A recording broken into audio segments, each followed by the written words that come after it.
महाभारत में एक प्रसंग है, वशिष्ठ जी के 100 पुत्रों को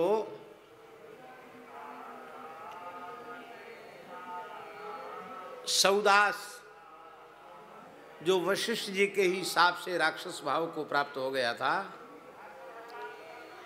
वह विश्वामित्र जी के भड़काने पर वशिष्ठ के पुत्रों का भक्षण कर गया।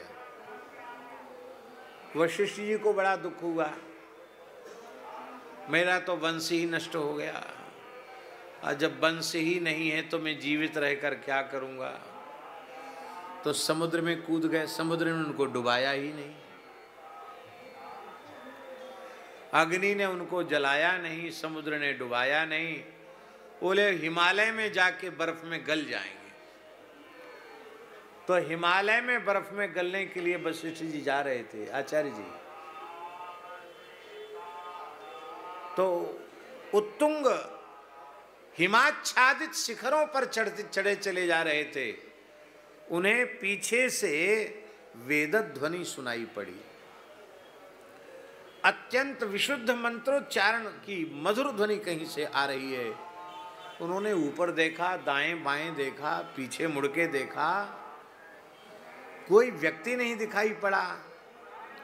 और इतनी मीठी सस्वर वेदध्वनि कहां से आ रही है। तो फिर चकित होकर पीछे की ओर देखा तो अवगुंठनवती एक तपस्विनी ब्राह्मणी दिखाई पड़ी। अवगुंठनवती का अर्थ है घूंघट काढ़े हुए। एक तपस्विनी ब्राह्मणी दिखाई पड़ी। वशिष्ठ जी ने पूछा, देवी तुम कौन हो और ये वेदध्वनि कहाँ से आ रही है। उस देवी ने कहा, हे महर्षे, मैं आपकी पुत्र वधू हूँ। आपके पुत्र मेरे पति महर्षि शक्ति, मैं उनकी गृहिणी हूँ, आपकी पुत्र वधू हूँ, और आपका पौत्र ही मेरे गर्भ में वेद पाठ कर रहा है।